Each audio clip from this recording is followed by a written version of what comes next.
But I go back to my original question to you is this. And you say you want to love your neighbor. If those were my kids. If my kids were playing on that street, is it judgmental if I tell them to get off? Off the street? Right.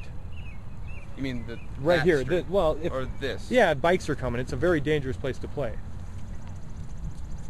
If bikes are coming and they're in danger of getting hit, yeah. Okay, now let's take it to the spiritual. Yeah. You say that Jesus is the only way. That the only way someone can be saved is by believing in Jesus Christ and following his teachings. Now, if someone comes up to you claiming to be a Christian, or some teacher comes up to you and says Jesus isn't the only way, that they're all faiths lead to God, which is what she teaches. She may not say it. I've got an email from her. I would love to send you that email. I mean, it's what but even if she doesn't say it, it's what the ELCA teaches. You're part of the ELCA church, and the Evangelical Lutheran Church of America teaches that Jesus is one of the many ways, but that the Lutherans know God through Jesus, but the Jews know God through Moses and the Torah, and the Hindus know God through all the various gods, and the atheists can know God through him. Is that what the Bible teaches? I don't even believe that's what the ELCA teaches. I mean, I worked in the ELCA years ago, and I have no recollection of what you're talking about. So we'll have to get off that part.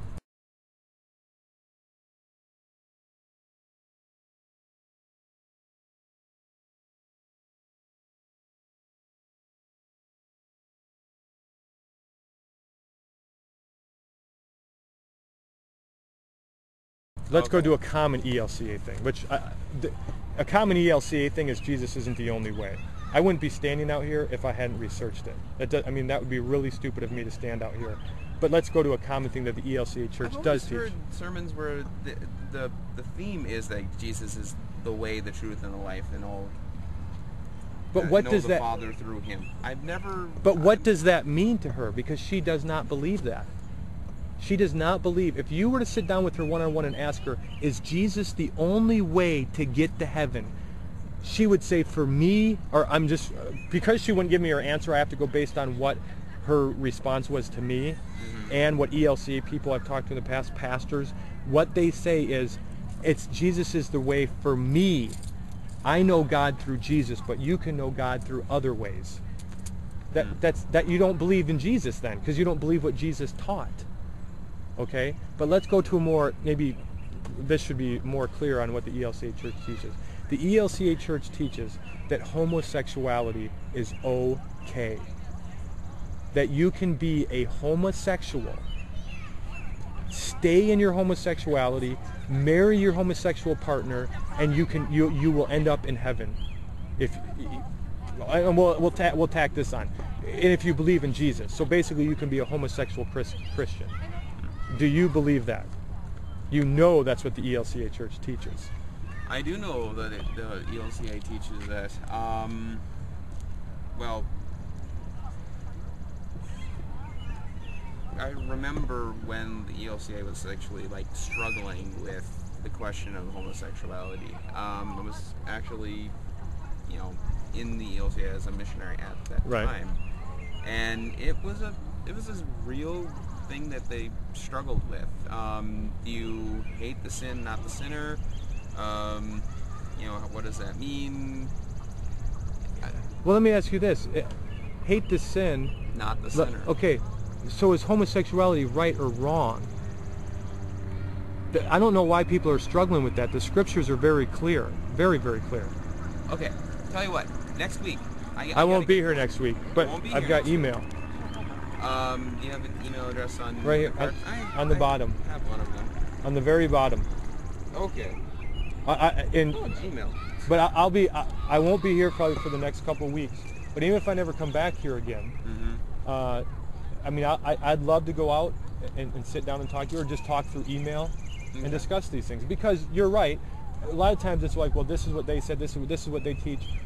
Maybe you're not believing what I'm saying. Maybe I'm not believing what you're saying. The homosexuality thing, it's very clear from Genesis to Revelation. But even if we forget about the Old Testament, the New Testament is very clear. It says, do not be deceived. the unrighteous shall not inherit the kingdom of God. And one of those people that they describe as the unrighteous that will not inherit the kingdom of God, homosexuality. But they teach, I don't think they think homosexuality is a sin. I don't know where you stand, but I think if the pastor came up here, she would say homosexuality is not a sin. She's not she falls underneath this. You hate your neighbor, because that's adultery. Anything outside of sex in marriage between a man and a woman is adultery. And Romans 13:8-10, 1 John 4:20 say that if you break God's commandments and teach others to do it too, that you hate them and you hate God. That's a paraphrase of what the Bible, of what I'm saying. And so I'm saying that's dangerous. I mean, that's a dangerous teaching. And so the reason I'm standing out here is because of that teaching, and because I know what they teach about Jesus not being the only way. That's the reason I'm standing out here. I heard what they said. She said a lot of good things up there. I listened to it. I heard that the Apostles' Creed basically is what it's called. We believe in one God. That is. But do you understand that Jesus came and Isaiah came and said, "Why do you honor me with your lips, but your heart is far from me?" Jesus says you will identify false teachers by how? What they teach and how they live. That's how you will identify them. What they teach and how they live. And so if you have someone that's teaching homosexuality is okay and is marrying homosexual people, so their lifestyle is married, you know they're a false teacher. They're not a prophet from God. They're not a teacher of God. That's why I'm standing out here. I'm learning now that I've engaged some people this week more. I'm learning that a lot of people don't know that that's what they teach. And that's even more scary. Okay. Well, anyway, you're probably not going to be back here. My name is Steve, by the way. Darren. Darren?